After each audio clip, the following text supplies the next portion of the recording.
Hello, everybody, and welcome to episode 3 of the Anonymous Squadcast. Today, we're going to be bringing you a little bit of information and some news about Battlelog loadouts, some Gunmaster mode on Battlefield 3.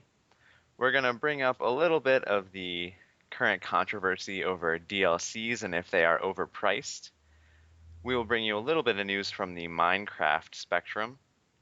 We're going to talk for a little bit about tablets and their relationship to consoles and sort of, the economics around them and the numbers. We're going to talk for a brief moment about the Wii U. And then the final news thing before we move into our roundtable discussion and our tips and tricks section is going to be a little bit of conversation about the DayZ new information on the standalone mode. So I hope you guys will enjoy that. We have a special treat. We have Will Guitar Guy in the house tonight. Hello, hello. Hi guys, this is Zitter, and I'm very happy that Will Guitar Guy is joining us. Will Guitar Guy is the senior editor at DualShockNexus.com. He's a video game commentator, and he enjoys films. Now, I came to know Will because I was watching a Jack Frags video again, and basically introduced Will as the Gamer of the Week for that video. He does a little bit of thing to promote small YouTube channels and everything. And I started following Will, and I really like his videos and everything. And Will, why don't you talk a little bit about what kind of videos you make and what kind of content you try to provide to the community? Sure. Um, well, I like to have a variety of videos. I like making Battlefield 3 videos, Uncharted 3, uh, even up to kind of smaller, underrated games like Gotham City Imposters. Put some Minecraft there, and yeah, I like, giving my subs a little something different every other day or whenever I could upload. So, in terms of communicating with the community and kind of talking to the community, you think that videos is your primary medium through which you communicate with the community? Or do you find like Yes. DualShock Nexus and basically going on the forums or anything else you do is kind of more effective? I really think YouTube's the way to go when you want to communicate with your subscribers, especially when you have a smaller channel. Um, it's easier to just automatically know feedback from your videos, know who's liking your videos, what to fix, and you get to communicate with people more. And it's a lot of fun on YouTube, Yeah, more so than on Twitter and Facebook. yeah, and certainly people have fun watching your videos too. I've had fun watching a couple of videos, especially the one about PS3 input lag that you were discussing Yeah. a while back. That was there's some really good information in that video particularly.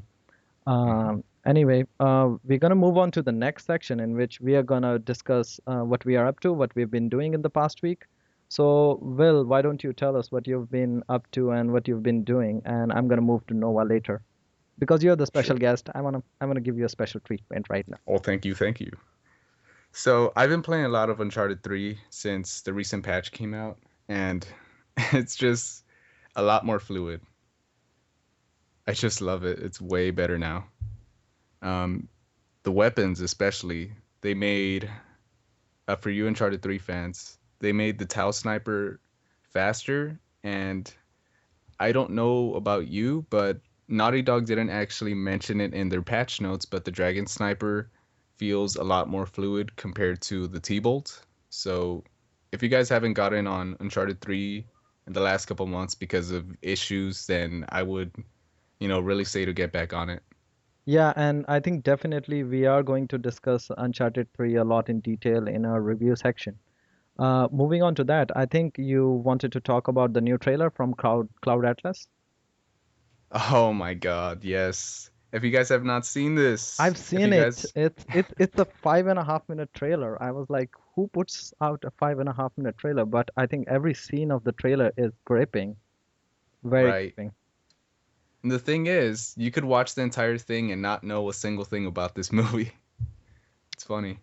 Yeah, that's kind of weird about this movie, but I mean this is a movie about like what's real and kind of alternate reality between different time frames. And Yes. I'm very excited about this movie. I don't like Hallberry all that much. I mean, Uh-huh. Catwoman really Yeah, it broke it wasn't for, that great. broke it for me. After that, I'm like, I don't want to watch Hallberry because I've been burnt.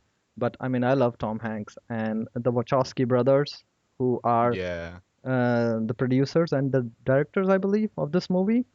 Yes. Yeah, love their work. It's gonna be great. Yeah. So moving on to Nova, what you've been doing?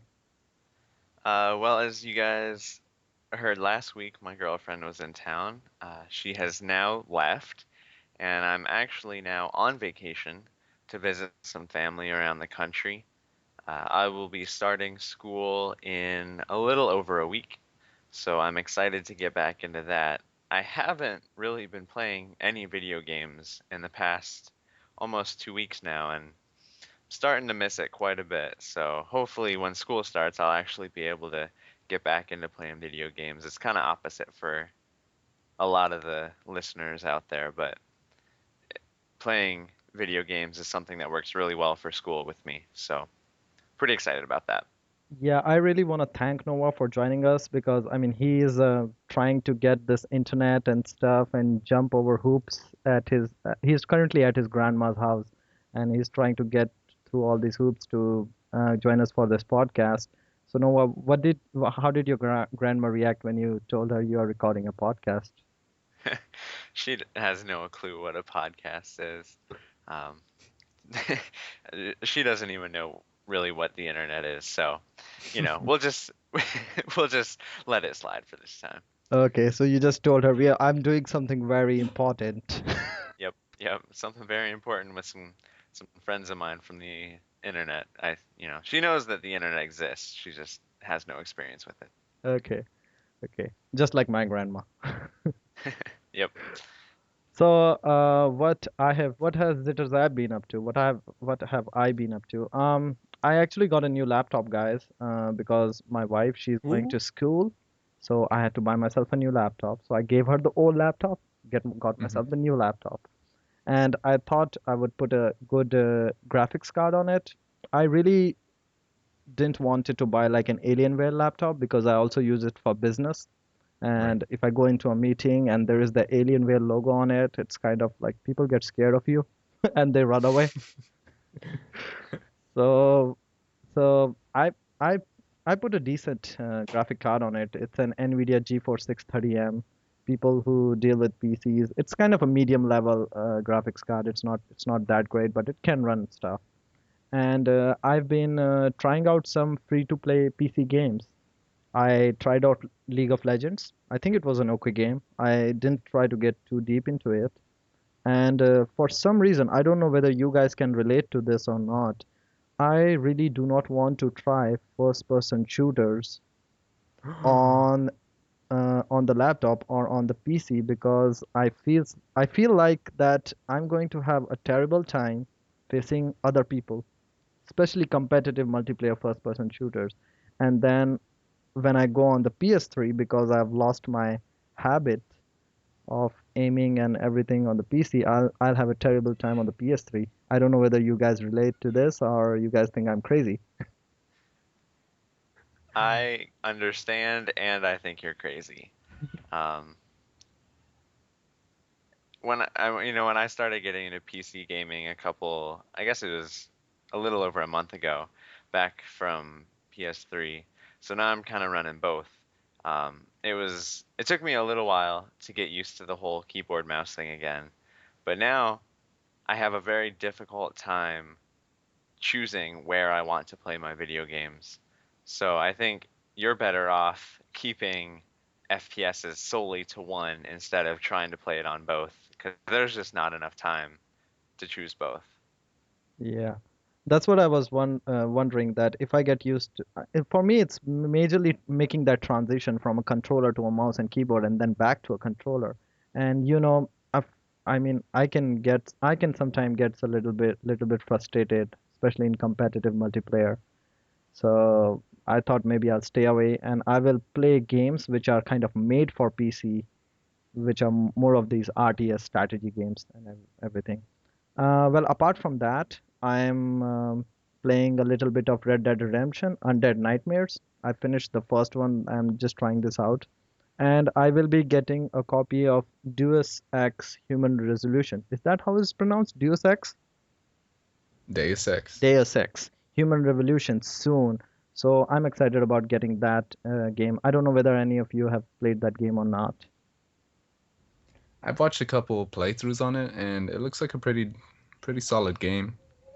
Yeah, so hopefully I'll get it in a couple of weeks and I will be able to try out and give you guys a little bit of preview.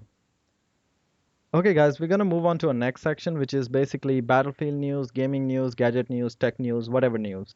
We're gonna talk about the first thing, and many of you probably already know this, that Battlefield 3 loadouts are now customizable via Battlelog. So basically, you can go on Battlelog, and when you see your soldier profile, on that there's a tab named Loadout. You can go there, and you can customize each and every loadout for any class that you have in Battlefield 3 right from the browser. And then when you go back to your PC, you basically have that exact loadout with you. Noah, do you like this feature? Uh, well, I'm kind of on the fence. I find it really handy for people who play Battlefield on the PC because there was no easy way to change your loadout other than starting a game, and you have to be in a server to start the game. So it was kind of tricky for PC players. Um, in terms of console play, you can change your loadout within the console by selecting, your My Player tab from the start menu. So starting up your PC just to do that seems a little bit uh, maybe of a waste. But it's an addition that Call of Duty had quite a while ago. And so I think that for the people who do want that ability to, take a lunch break at work and say, oh, I should really start playing with the AEK instead of the M16, they can change it at lunch. By the time they get home, they don't have to remember to change it because it's already done, so they can just get right into playing. So I think for that, it's really nice. But for the console players, it's not as important.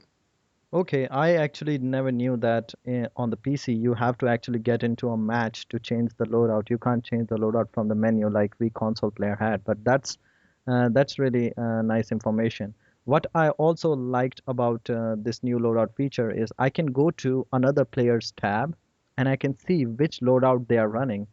I mean, what do they prefer on a specific gun, and all that other information I can go and find out by going into another player's tab, which is pretty cool. So, Will, I think you kind of pointed out a oddity in this loadout, and you kind of posted the link. You want to talk about that? Yeah, actually, when someone was looking throughout the loadouts, looked through the L96, they found a 20x scope, which is really ridiculous. So a lot of people are saying maybe it's just for dice, maybe it's going to be an upcoming attachment, but I don't know. What are your guys' thoughts on it? I think it's more for dice. I think the 12, even the 12x scope is ridiculous. I think 8x is fine. Although I don't snipe much, but from whatever I snipe, I usually go with the ACOG or the 8x scope. Uh, 20x seems to take it too far. You have any thoughts on that, Nova? Uh, well, just a brief comment about what you were saying. I personally can't snipe with the 8 times scope. It has to be 12 or even iron sights. I mean, obviously, I'm not going to be sniping all the way across the map with the iron sights, but for some reason, the 8 times scope just doesn't do it for me. And as for the 20 times scope, I could see it coming in really handy in Armored Kill with the, biggest map in Battlefield history. Do I predict that they will give it to us? No. But if they do, I will be pleasantly surprised. I can see that using the 20x scope, you will able to zoom in into people on the big map, such as Armored Kill DLC. But what I don't understand is that because of the bullet drop, most of the time your bullet is going to drop outside the scope. If you guys are understanding what I'm saying, is that the bullet drop is going to take the bullet outside the scope if you're zooming in that far. So I don't know whether the bullets have that reach. So yeah, but I think Dice is just with trolling us with this thing, and it's there's something internal or something for them to test out. Right. They might have tested it out, they might have found that it sucks, and they will be like, okay, don't worry. So Noah, you have a comment on that, I believe. Yes, I do. Instead of a 20 times scope, I would love to see a variable zoom scope in Battlefield 3. They exist in real life, so I see no reason why we shouldn't have, at least a 6 to 10 variable scope. It's not that difficult to add. Yeah, I think that would be pretty cool. Well, we're gonna move on to our next news. I saw a tweet from Zinto. I didn't knew that this tweet will become a news, but very soon this tweet become a news. He tweeted basically that they are looking at giving admins more control over what weapon list the Gunmaster mode can run. So they're probably going to make it a server side where the admins can control what kind of guns the Gunmaster mode is going to run and all those things. So, Will, do you think this is time well spent or this is just a waste of time? Yes and no. Yes, because we get the option to say, start from heavier caliber weapons and then just go down to pistols and then go to the knife. It works that way, but it should have been like that since the start. I don't know why they're making it so a lot of the weapons in Gunmaster are really unbalanced, like the MK3A1 with the frag rounds and um, other weapons in it. So I don't know. Hopefully, it'll be added soon in the next patch or something. But I don't know. Nova, you have anything to say about? Do you think DICE is doing the right thing by putting their time and effort into Gunmaster? Yeah, absolutely.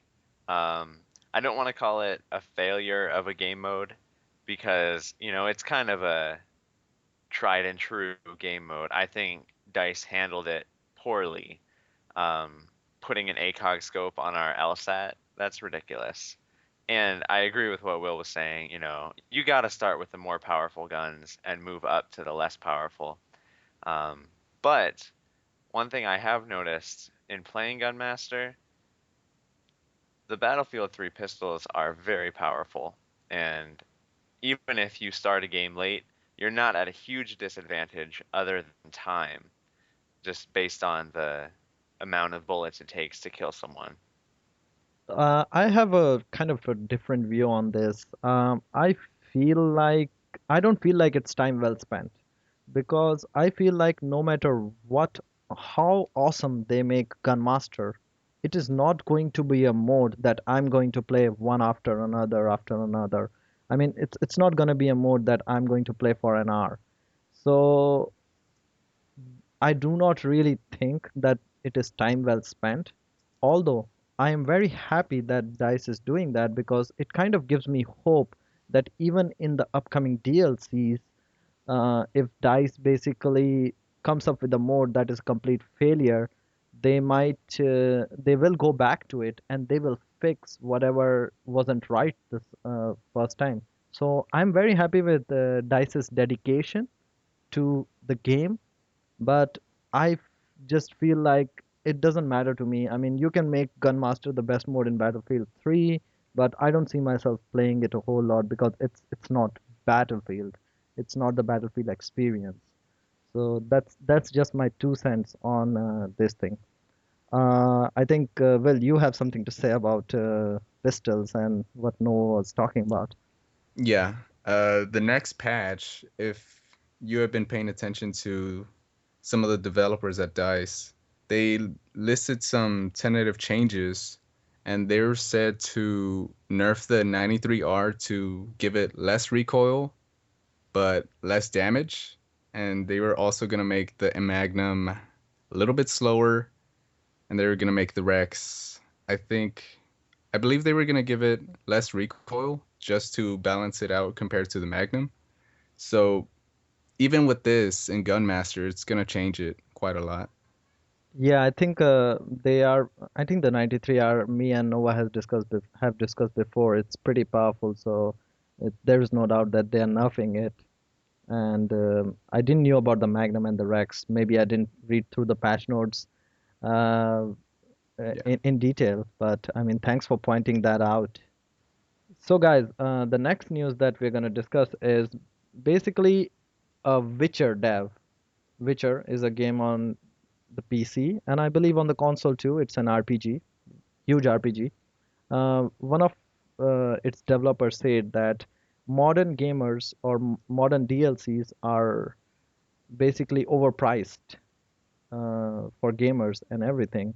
And I just wanted to get you guys' opinion on this game particularly. Have you felt ripped off at some DLCs, or have you thought that there were some DLCs which were like an awesome deal and they could have probably charged the gamer more for the same content? Noah, you can go first. All right. Well, I'm not so sure how this fits into our news section. I would call it more information. And this might turn into a slight rant on my part, but we can fix that in editing. So, as I explained in a couple episodes ago, I used to play Call of Duty, and now I pretty much only play Battlefield. Well, back when I was playing Call of Duty, I signed up for Call of Duty Elite, right? Who wouldn't? A lot of people actually. But uh, so we pay this amount, and then we get to download the map packs for free. The thing that they don't really tell you is that you pretty much get one map at a time instead of getting a full map pack. So I think the first one we got to download two, and then a couple of weeks later we got two more. Except the maps weren't that spectacular. They didn't change the game at all. They really didn't add anything that we didn't already have. They did add, I think, one spec op mission in the first pack, and then another one, or maybe two in the second one. But frankly, I was kind of disappointed. And actually, here's a little bit of a news thing that we might take out. But for all of you PS3 users who have Call of Duty Elite, if you do not want to continue your Call of Duty Elite subscription, you must cancel it on your PlayStation because it is linked to your account. You actually have to go into your account services tab. It's not just enough to stop paying because they will automatically take it out even if you did not sign up for automatic renewal. That's just a little bit of a, I guess, tip if you still play Call of Duty, or if you don't and you want to be done with it. But in terms of Battlefield, I feel as though they've really done well with the DLC. It's priced about the same as Call of Duty, but they give you new game modes. They give you gigantic maps, um, like back to Karkin maps were the same on Battlefield on a previous Battlefield, but they're remastered with the Frostbite 2 engine, and they are quite large. The close quarters, obviously, due to its namesake, was a very close quarter map, but they were still made fairly well. A little bit of glitchy spots here and there, but what do you expect? It's a game that people like to play a lot and find exploits. Yeah, more of it, it's a sandbox game. So whenever you have a game that is basically a sandbox, you always have glitchy spots. And I agree with you. The Battlefield maps and premium is a great deal. And I jumped on premium first day. But I think Will has a story here about many rip-off DLCs, right, Will? Yeah. For Uncharted 3, for anyone who purchased the Fortune Hunters Club, you were really expecting um, a whole lot of new maps, a lot of more dynamic maps like Dry Docks, which was a kind of like a water level that was supposed to have this huge wave just sweep a whole bunch of people off the first stage of the level. And every now and then, every couple patches, we would ask Naughty Dog, when are these maps coming? When are these maps coming? And they wouldn't answer us. So time came by and we got the I can't even talk. The flashback map pack number one, which was, I believe, four maps from Uncharted 2, and they did it again, and we got four more maps from Uncharted 2. So overall, we got a whole bunch of really old costumes from Uncharted 2, old maps, and four really new maps. And then we got like some really crappy avatars for PlayStation Network. So a lot of people felt really ripped off, and it wasn't until this patch that came where for a couple of the DLCs we got 50 plus trophies, and I guess that kind of made up for it, and it kind of didn't. We still feel really ripped off because of, you know, empty promises. It's kind of surprising that any first, what you call this, a first party game, like a game directly from Sony, will actually try to rip off people. Mm, Usually, I've always feel like if like Sony or Microsoft is making a game, they'll always try to give you a much better deal than anything else, and they will try to put that 100% effort.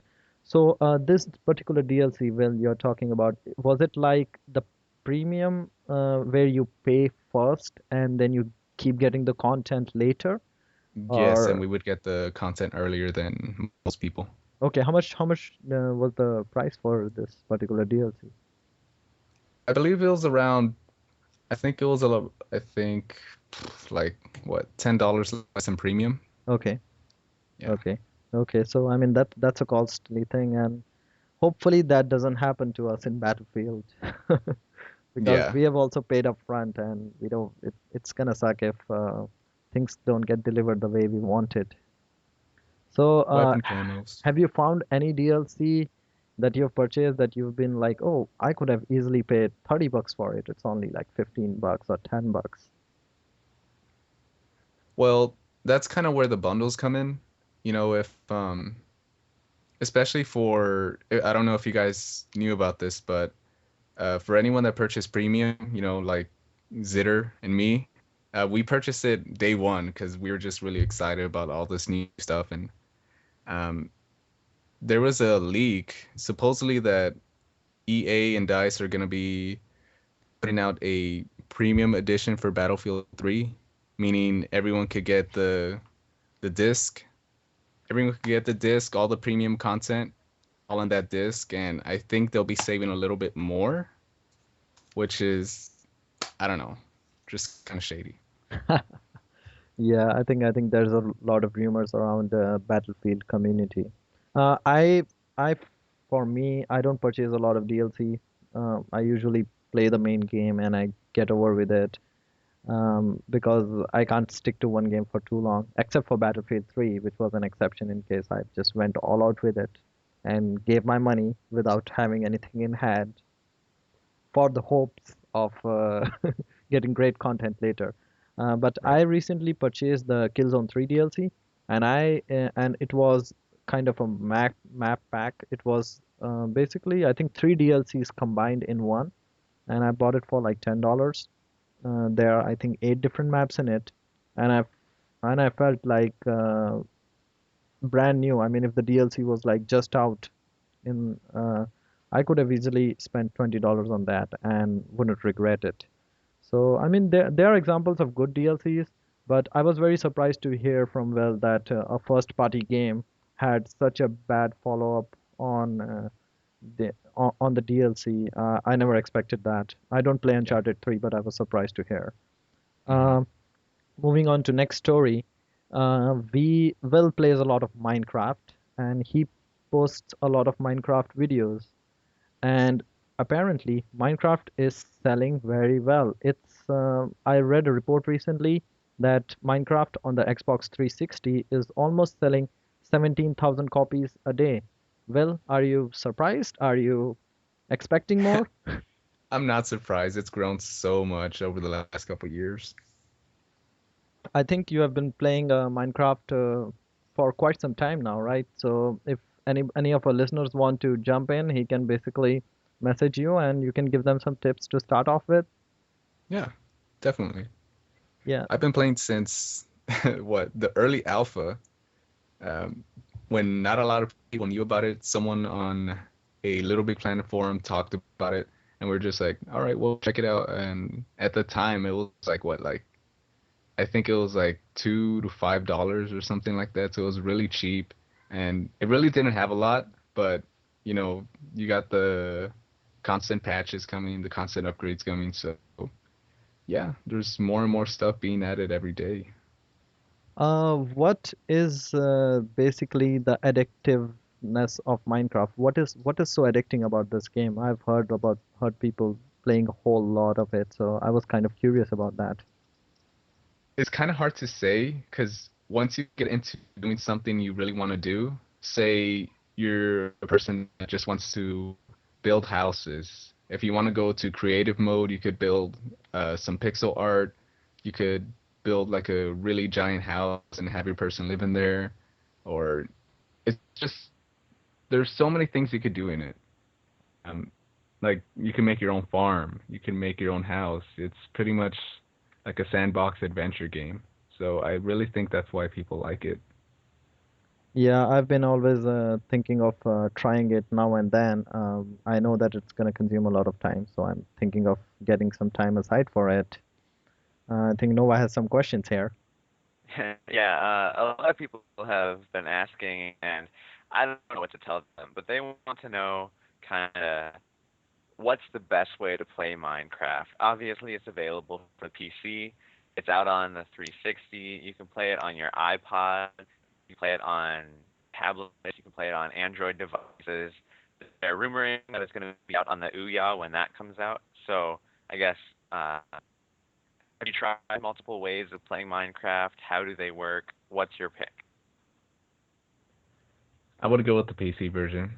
There's no comparison. I've tried the one on iOS devices, and it doesn't compare because all these different ports, like the Xbox 360 version, the iOS version, the Android version, they're a little bit left behind when it comes to updates. Um, when it comes to the PC version, they're already on the retail version. It's past the beta, past the alpha, and the other ones are still left back in the beta. So yeah, Yeah, I think updates on especially the consoles is really a big issue. I know the developers they tried to release one big patch so that they have to pay less money to Microsoft or yeah, it's Sony. pricey. I think Battlefield does the same thing. They will just release a huge patch and they'll try to fix everything rather than releasing some small patches. I think it's just a cost-saving idea, but it kind of ruins the game on the consoles. And I hope Microsoft and Sony, if it is possible for them, because I know they have to do quality assurance and quality testing on these patches. But if it's possible, if they can alleviate some of these fees on at least the smaller developers, so that they are able to patch their games and everything. Because I kind of heard about some game recently that the developers say that they are not going to patch it on the Xbox because they don't have the money to pay Microsoft or they don't want to pay Microsoft so much money, something like that. I hope that becomes a non-issue in the future as we go forward. Actually, it's funny you bring that up. Didn't that happen with the last Battlefield patch for the Xbox? I'm pretty sure that they had some problems releasing it in North America, but it released in Japan just fine on the Xbox, so people had to wait an extra day to play the new maps. Is that correct, or should we just take that out? I think they had some problem with the patch on the Xbox, but I don't think it was money related. It wasn't an issue of Okay. money. I think the incident that I'm talking about, it's completely money related because the developer says, "Hey, we can patch this game, but we do not if we pay Microsoft the money to patch this game, we are not gonna make a single buck out of this game. So what we're really not gonna patch it. I'm really forgetting the name of this particular game, but I kind of read it between the lines on a gaming website or something. Got one more question for Will. And it's, does Minecraft really have like an end, or is there a point other than just the open world sandbox? A lot of our listeners also like to play DayZ, which Hmm. doesn't really have much of a point Right. Obviously, you try to upgrade your weapons, you try to kill other survivors, you survive. That's that's the point, to survive. So what Mhm. do you do in Minecraft? Well, for a person that likes, you know, single player games that end, you could try to level up as much as possible and go to what they call the end, where you fight like this huge black dragon. You could kill it, and you get some credits, and you could end it like that if you want to, but you could keep going afterwards. It's really all up to you. If you want to do some things, you can. If you don't want to, then it's all up to you. Have people created some kind of mods or some kind of player experience that you can go log in and kind of follow a storyline up to a certain point or something like that inside the game? There have been several mods. There's been a kind of like a Nazi zombies mod. I forgot what the exact name of it was, but there's that. There's also a really popular mod called the Aether mod, which is pretty much the opposite of this, fiery hellish world called the Nether, and it's all cloudy and bright and heaven-like. Yeah, the Aether's one of those really popular mods that if you want to try something different, then that's really gonna work out for you. Okay, that's pretty cool. That's pretty cool. Nova, why don't you take up the next news headline? You got it. So the next thing we want to talk about is whether or not consoles are in danger of, I guess, being killed by the tablets and the mobile platform. Um, Crytek released a statement saying that consoles just aren't really competing in terms of the numbers with all of the tablets. And so, you have to ask your question, do I want to buy a new iPad or an Xbox 360?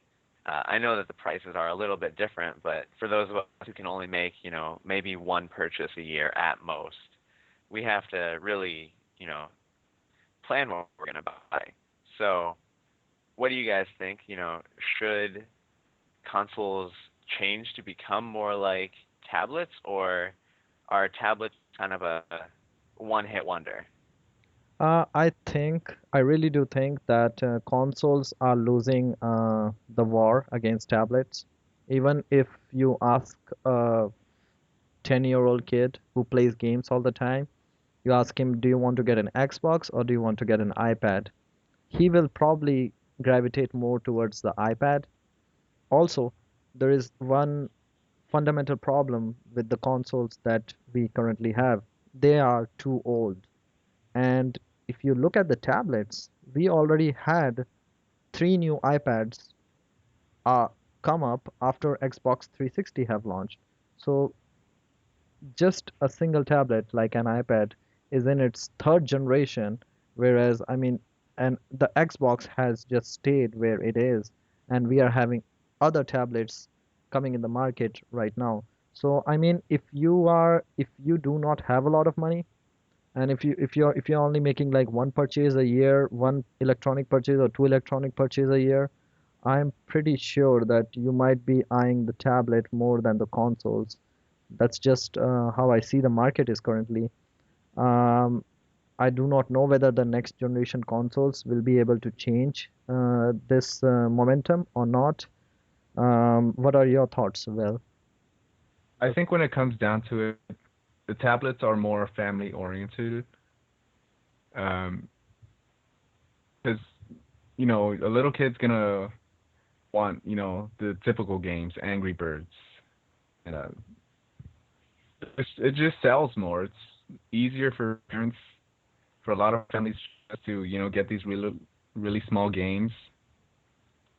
Just get them out there just to for their kids to have fun, and they won't have to spend all this extra money on $60 for like each game whenever they come out. Yeah, definitely. That is a very good point, and I didn't think about that games are much cheaper on the tablets. Plus, there are a lot of free games. So, I mean, it kind of becomes the device that, hey, there are so many free apps and free games that your kid could be occupied with.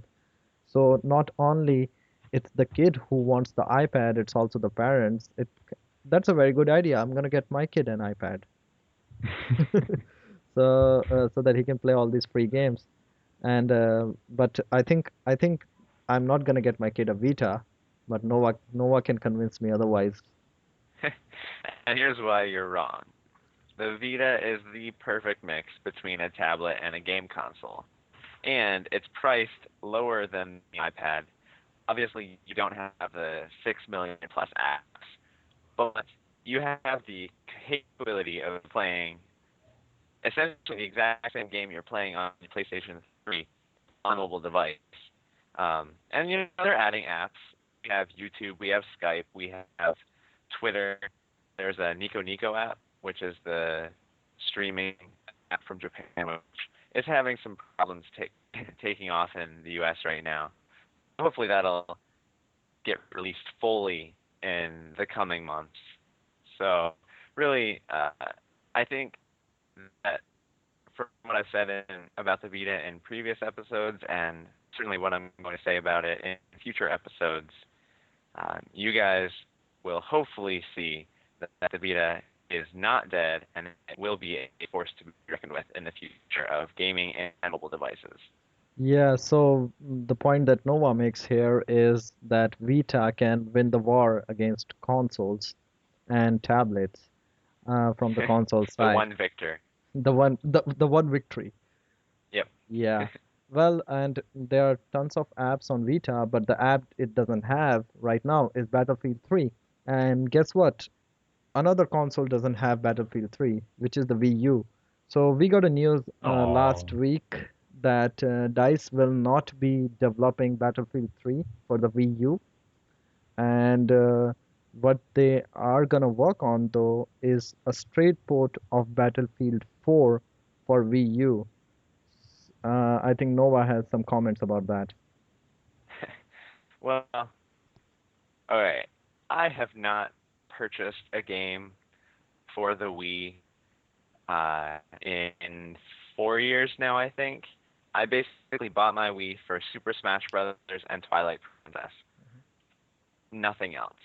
Um, and it was fun, but it's really no longer fun for me.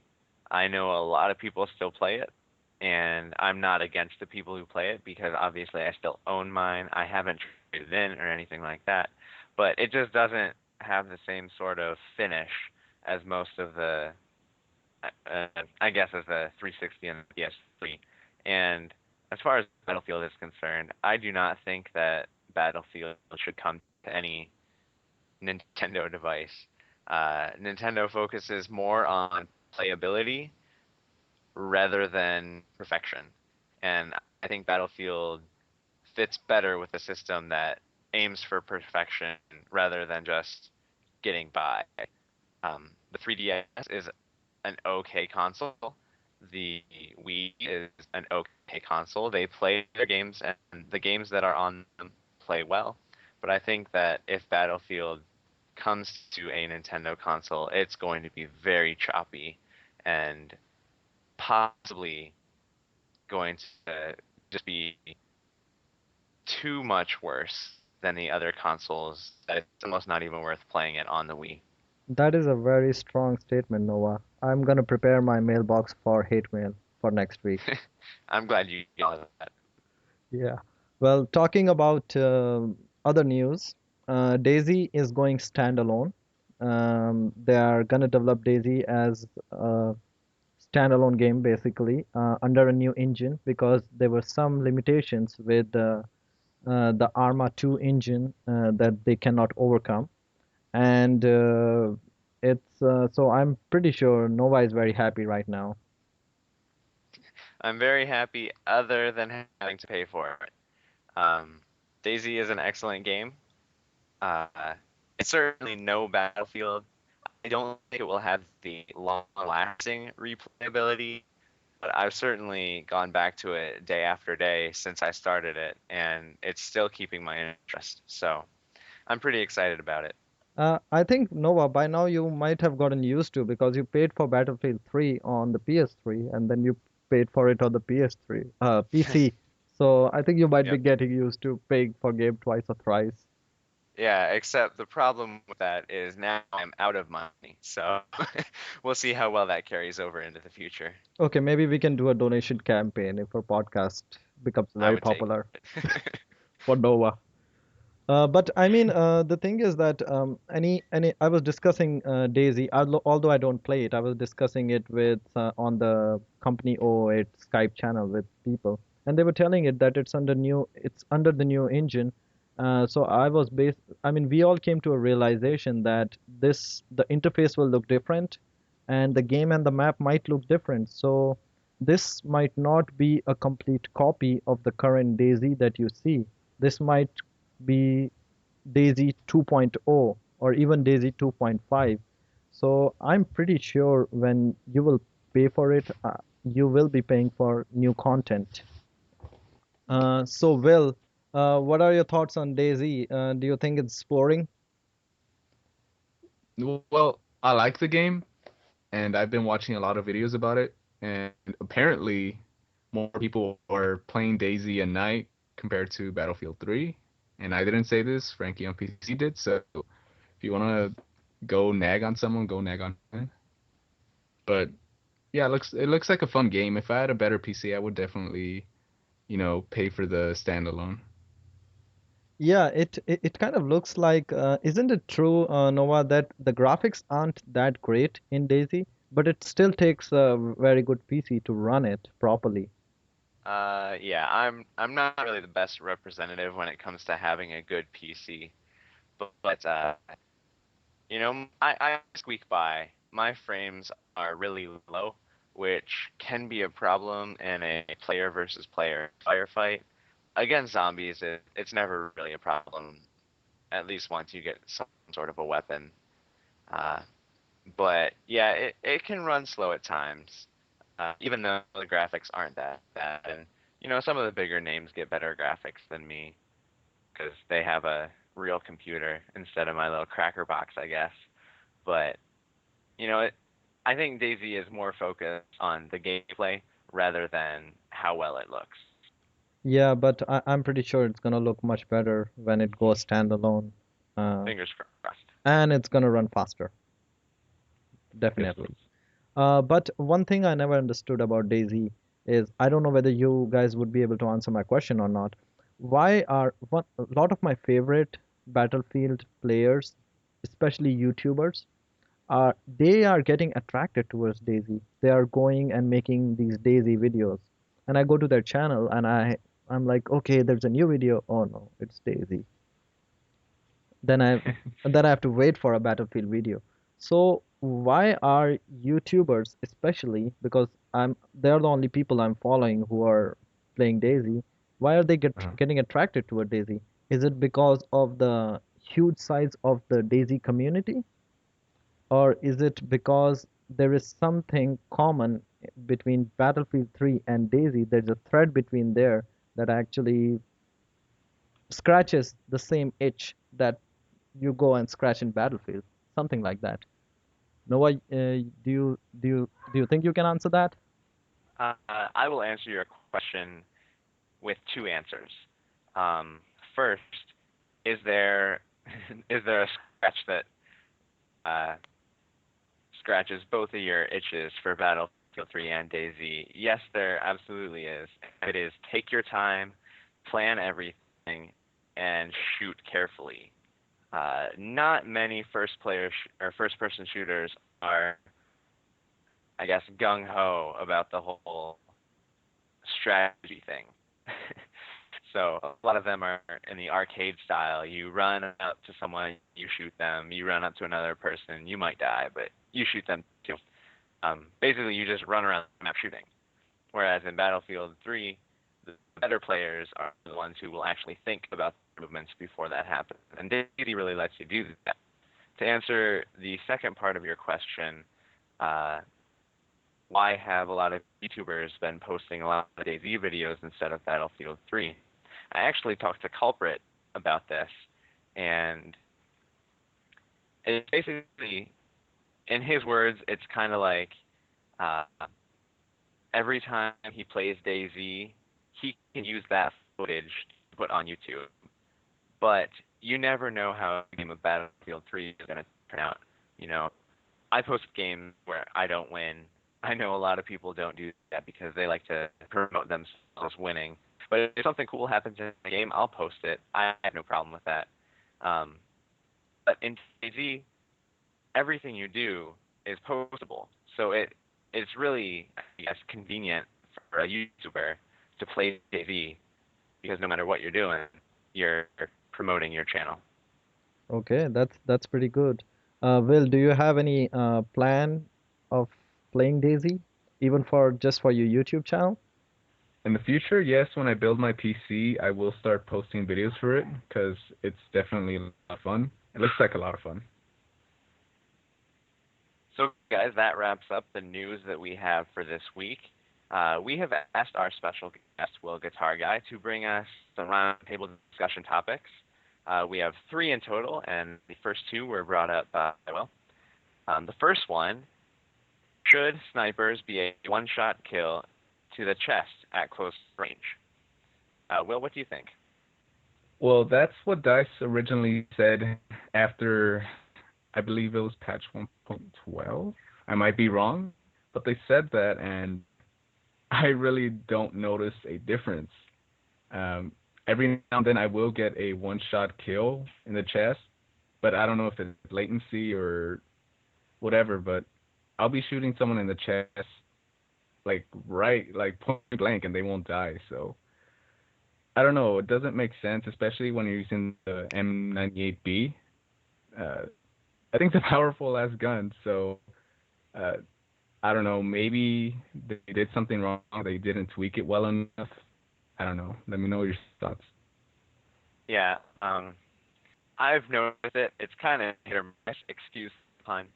Um, but so I've been playing with the L96 trying to unlock all those camos, which we'll get to in a minute. But I don't know. It happens every now and then. Sometimes I just run around with the laser sight and just shooting at random times, seeing what will happen. Rarely do I get a one-hit kill that is not a headshot, and personally, I think that is unacceptable. I realize in terms of balancing, the bolt-action rifles can't be too powerful, or else everyone will just run around with them, and no one will use an assault rifle anymore.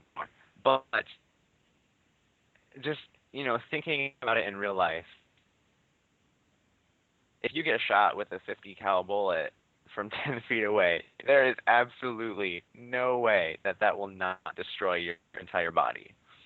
Right.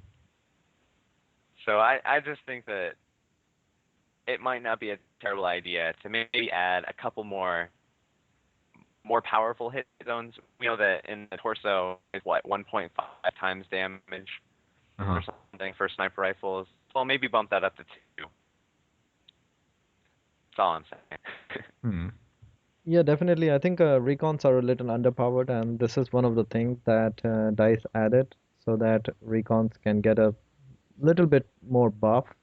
But I've always felt with the sniper rifle, first in Battlefield 3, you cannot quick scope.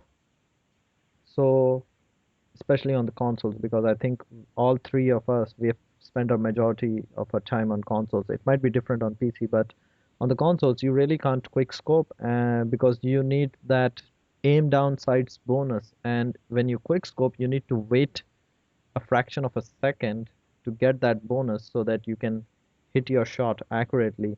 And I feel like sniper rifles they miss a lot. Hip fire, um, or even when aiming down sights in close quarters, the problem is they do miss a lot.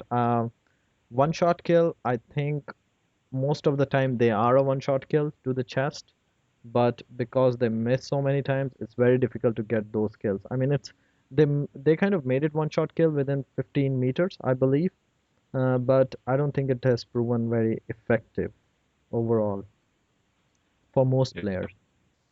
So one idea I had about this, sniper shot deals mainly with suppression.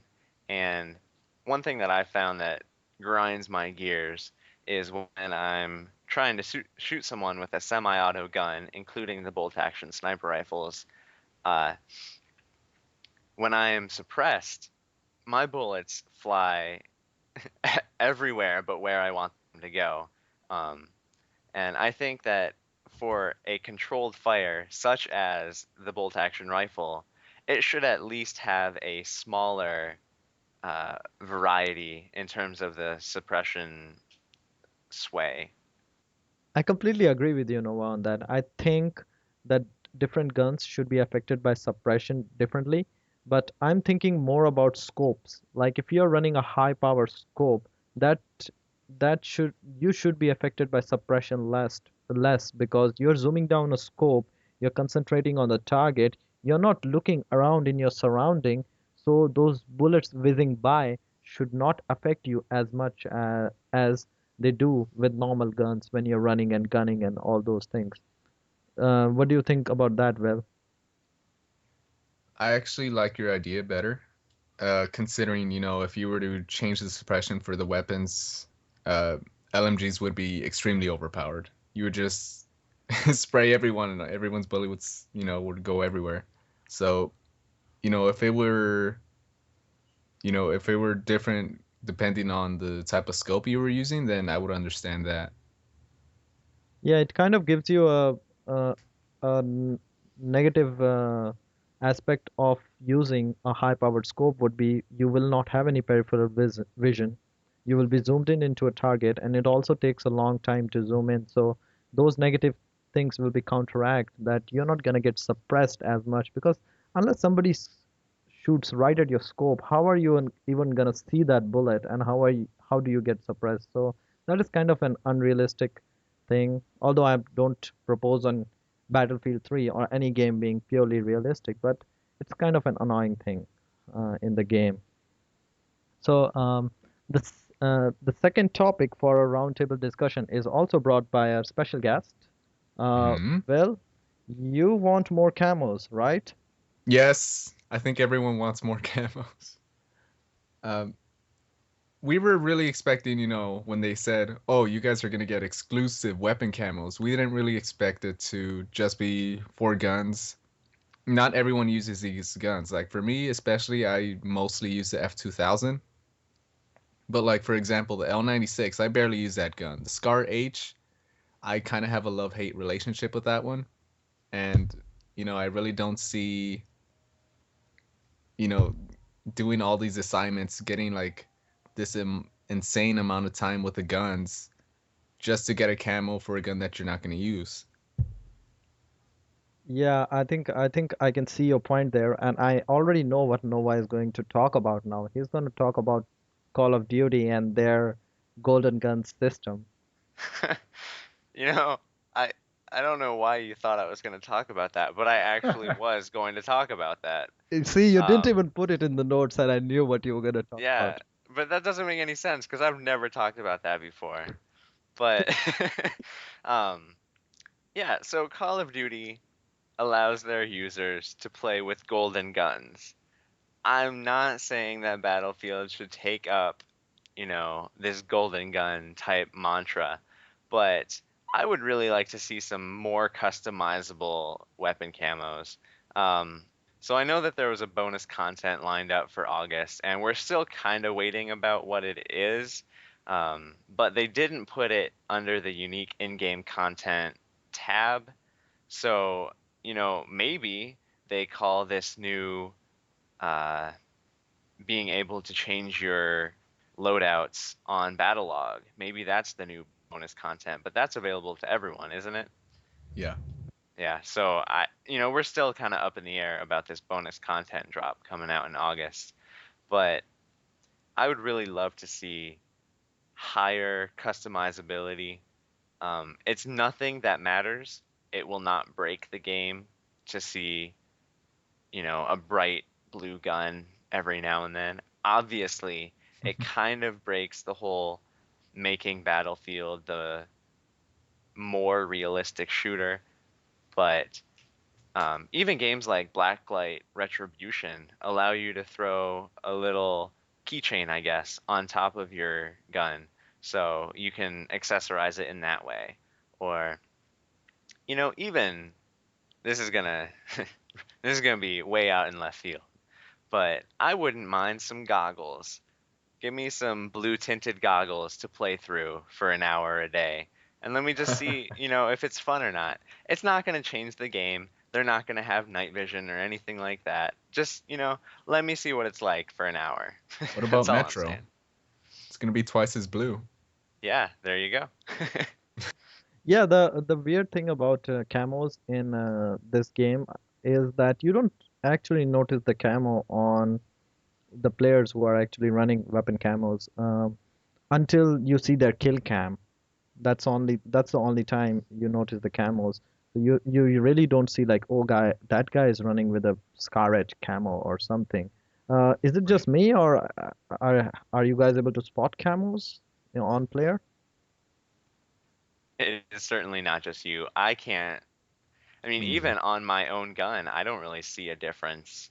I can see a little couple squares every now and then where they've tried to paint over the black gun, but it really doesn't show me anything. Now, I might be wrong about this, but isn't the golden gun system in Call of Duty, it depends on the amount of kills you get with that gun? Yeah, that's true. You need something like 750 kills with that gun just to unlock the camo, or maybe it's headshots. I'm not really sure. Okay, so if I see a guy moving with going around with a golden gun, I would be like, oh my God, that guy has a lot of kills with that gun. Whereas I think that effect lacks in Battlefield 3, where I mean, oh, if he has unlocked the camo, so what? He has got like 20 kills with C4 or some mines or some assignments. Do you think that making the assignments for the camo better is going to make people appreciate the camo more? I don't That's a tough think, one. yeah, I don't know. I don't really approve of a lot of the assignments we've been given. Um, that's sort of a different conversation, but I don't know. I think that they really need to amp up the camo system if they really want us to. Right now I'm okay with it, but I would rather be in love with it, if you guys know what I'm talking about. So that about wraps up our roundtable discussion for this week. If you guys want to join us next week, be sure to chime in on any mode of contacting us, which we will repeat at the end of this podcast. So we're going to move into the reviews, whether that's games, movies, gadgets, or really just anything that we want to talk about for a brief moment. I personally watched the movie Ted.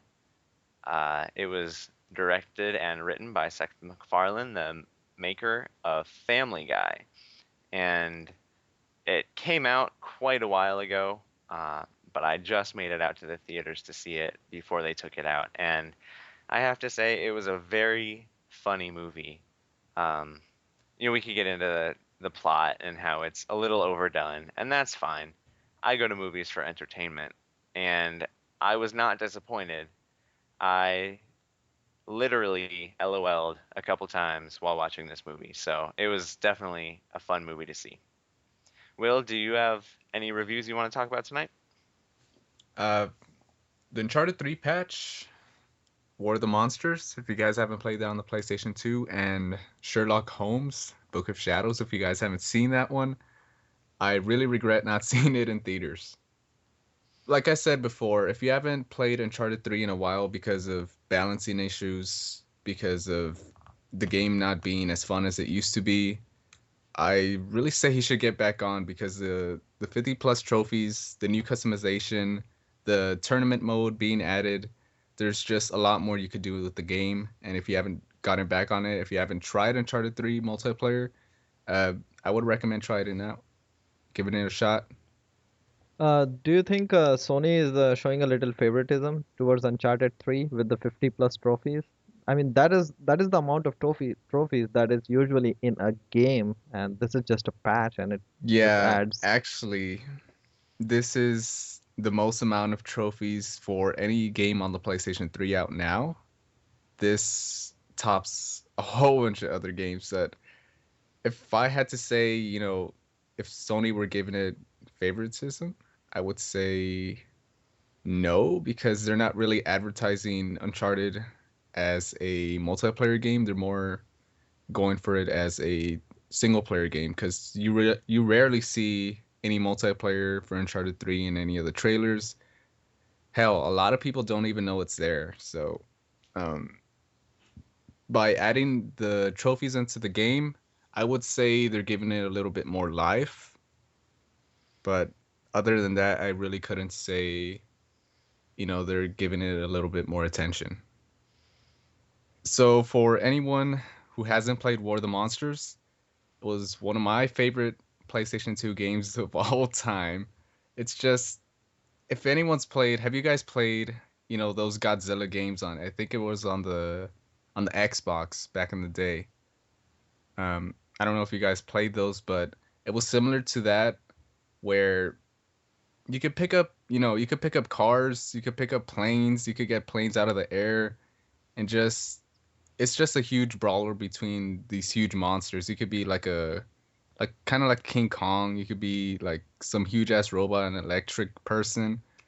It's just a really fun game. I know it's not in HD now that they re-released it on the PlayStation 3, but if you haven't tried it and you're looking for, something old school, something fun, something you could play with, someone else cooperatively, then I would recommend trying it out. Uh, it's a lot of fun. So for anyone who's seen Sherlock Holmes, you know, a lot of people weren't that impressed by it. I wasn't really that impressed by it, but I recently saw the second movie, Sherlock Holmes: A Book of Shadows, and it was a lot better than the first one. There's a lot more action, and if you remember from the first movie, there was some slow motion kind of him predicting what was going to happen, what he was going to do, what he was going to counter against his enemies. That doesn't happen as much. It's not repetitive. It's more about the action, the experience. And Zitter, you've seen this movie, right? Yeah, I've What do you seen think this about it? movie. I actually like this movie a lot more than the first one. My wife is a huge Sherlock Holmes fan. Hmm. She watches all those Sherlock Holmes series. I think Sherlock Holmes has like 20 hours on Netflix through various like Really? there are some mini series that are 4 or 5 hours. Then there are some other series which are like 10 hours. So it has a lot of stuff on Netflix. Not Mm. exactly the Robert Downey Jr. Sherlock Holmes, Right. the Sherlock Holmes which is played by different characters and everything. So this was one movie that she really wanted to watch, and I kind of sat with her. Hmm. I wasn't too excited about it in the beginning, but Hmm. I actually liked this one. This one was like more, I felt it was more funny. It had a Yeah. lot more action. It had a lot of different locations, Hmm. and the most funny thing about this movie was like, where he thinks about how he's going to counter stuff. Yeah.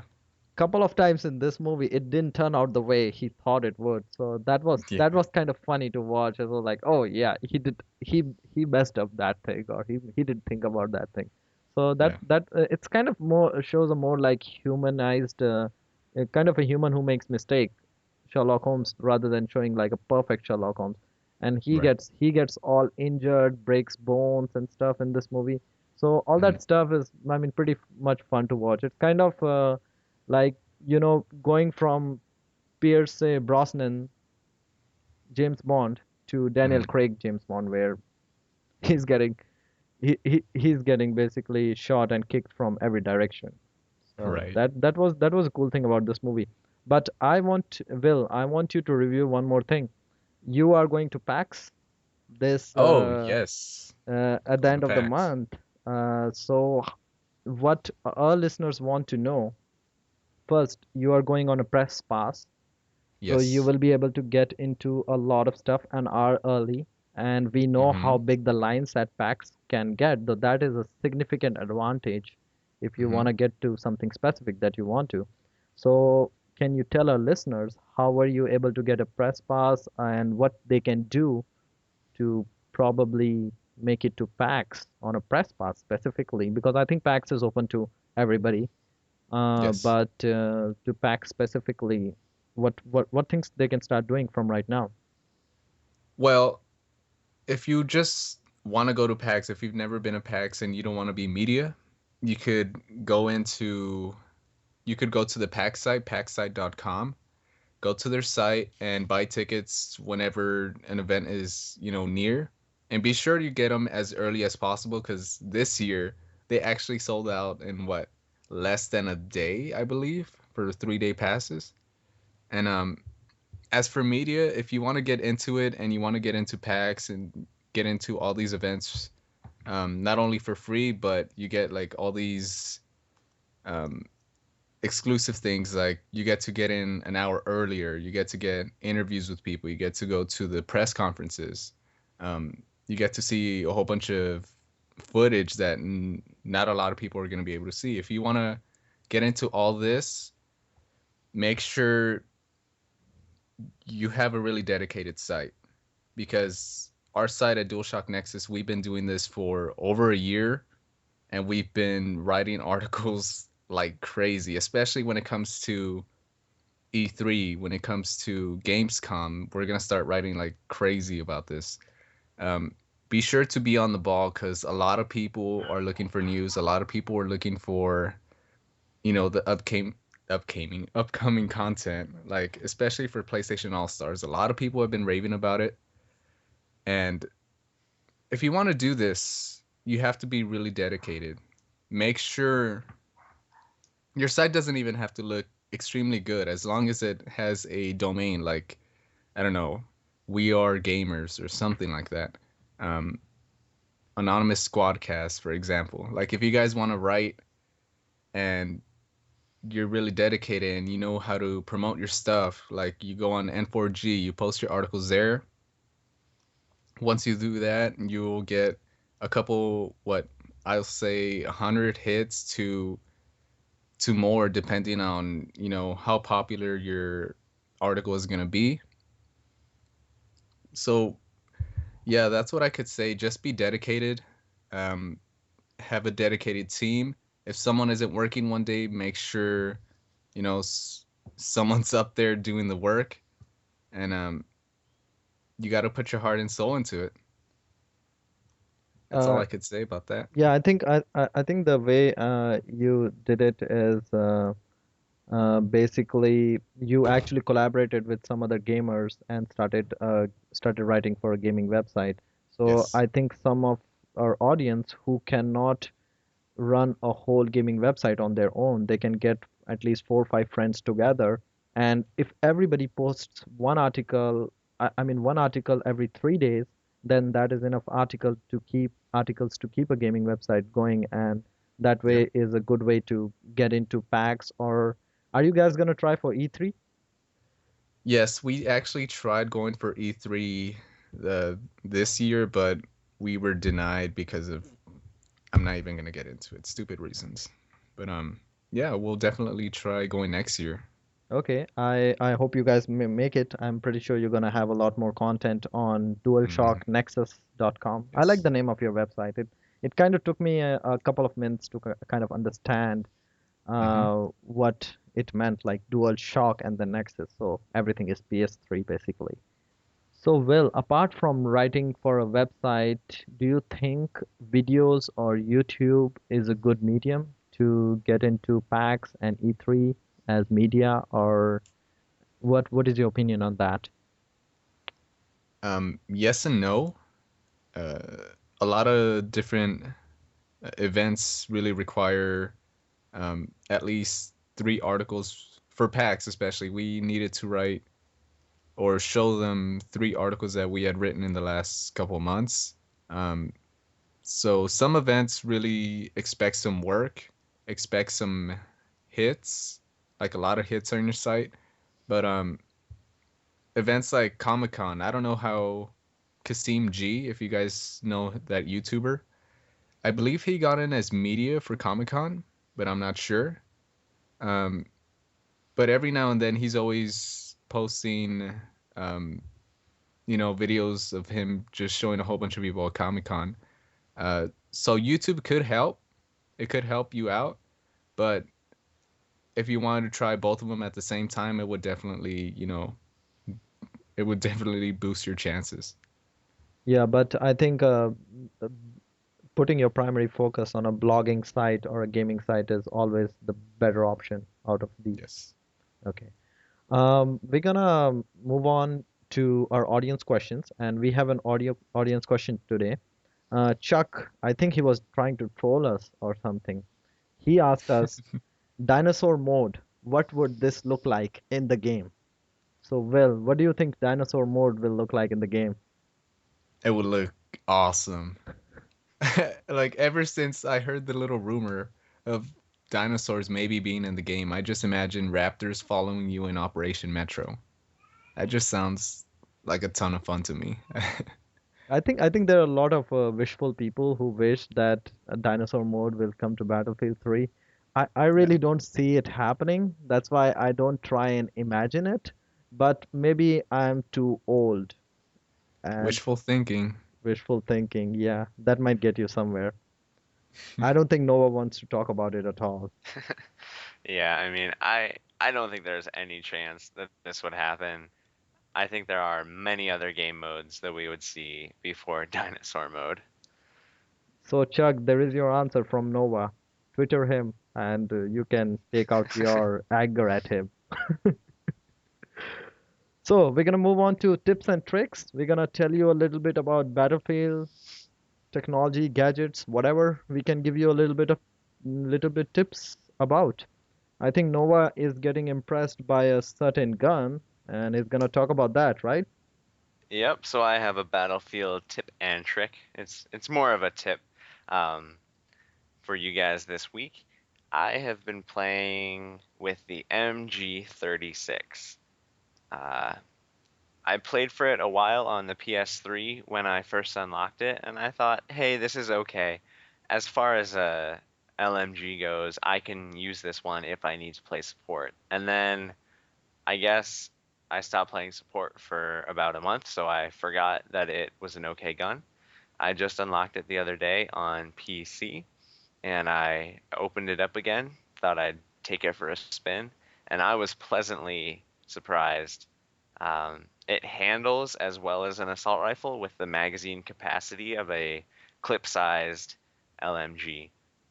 So I think that, you know, in my personal opinion, right now, it is my favorite support weapon. That could change on a whim, but I think you guys should definitely try it out. Hmm. Yeah, definitely. I think the I've tried out the MG36 and I think I do like it. I've tried out all these magazine LMGs, what you call, they're not belt-fed LMGs. Um, I like the M27 IAR, L86 I liked it. I didn't like the RPK and I liked the MG36. But with me, I'm always playing with a different gun, so it's very difficult for me to figure out which is the best gun. I don't know, Will, have you played with the MG36? I have, and I used to like it before the patch, before all the guns got different recoils and all this, and I have a love-hate relationship with it. Same with the Scar H. Uh, it used to have extended mags, and it doesn't have them anymore, and I guess that's my main problem with it now. Like, I could still kill a ton of people with this gun. It's just, I don't know, missing the extended mags just doesn't make it work for me as much. Okay.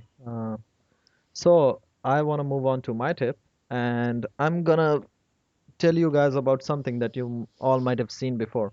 Have you ever destroyed a empty tank, a tank in which nobody is there? Guys might have noticed it takes a lot longer to destroy an empty tank than a tank in which there is somebody in there. So Oh, my tip is, if you are getting locked by a javelin, and if you have enough time to run away, to get out of the tank and run away, let the javelin hit the tank, and then get back in the tank, and then hit at the enemy. Go ahead and try it because an empty tank will take less damage from a javelin or any kind of tank shell than a tank in which you're sitting on. Now keep in mind, you need to practice this a lot because Sometimes you're gonna get out of the tank and the javelin is gonna hit the tank and it's gonna kill you with the tank. Yeah. So this is a very, I would say, a pro tip. If you know when to run, you can actually take less damage from the javelin if you just exit your tank, let the javelin hit the tank, and then you can get back in the tank and try to fight whoever you were trying to fight. Hmm. I think Nova has something to say about that. Well, just in the how you explained it, it almost seems to me as though there's some sort of, I guess, switch that is flicked on when you're not in the tank.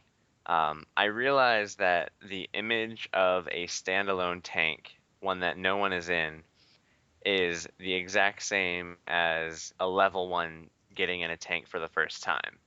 But is it possible that maybe an empty tank does in fact have the reactive armor or the maintenance boost that a higher level tank player might have, even though no one's in the tank? And obviously we don't see it because um, no one's in the tank. But it's possible that in terms of the coding, they might have put something in there like that. Yeah, that could be a very good explanation for these observations that uh, these uh, these tanks might be running all the perks when they are empty, and when you get in them, only certain perks are active, and it might be coded that way, and that could be the reason why an empty tank takes less damage than a tank in which you are driving or anything.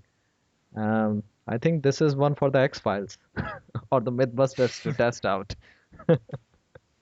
Hey guys, thank you for listening to our episode 3 of the Anonymous Squadcast. As always, you can follow us on Twitter at Anonymous Squad. You can email us at anonymoussquadcast@gmail.com. Don't forget to drop us a voicemail at 6619 A Squad, and we will play it on the show. Also, you can subscribe to us at anonymoussquadcast.blogspot.com. You can add us on Skype, Anonymous Squadcast, and leave us a voice message. And we are also live on iTunes. We want to give a extra special thank you to Will Guitar Guy for joining us tonight. No, thank you. Thank you. He has been a great, great addition to our already dynamic duo. Um, and if you would like to talk to him or learn more about him, he is pretty popular on the interwebs. He has a Twitter, which is at Will Guitar Guy. And Will, do you want to give a brief mention to your YouTube account real quick? Sure. You guys could check out my channel if you like Battlefield 3 videos, Uncharted 3, Gotham City Imposters. If you like a variety of different videos, then you could check out my channel. It's WGG Gaming. You could check that out.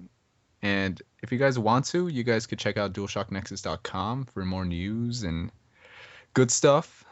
Yeah, That's it. definitely. We'll be going on these websites, and I've been following Will for a little while. I've been getting to know him a little better because I know he was coming on the show. And guys, if you want to play with us, if you want to add us on the PlayStation Network, Zitter Zap, Nova X Dragon, Will Guitar Guy. Just go ahead and add us, and we'll talk to you. We'll play with you. We'll even encourage you to come on the podcast. And please send us your questions, your comments, your the topics that you want us to discuss for the next episode. And we are gonna go out right now. See ya. Bye, Bye. guys.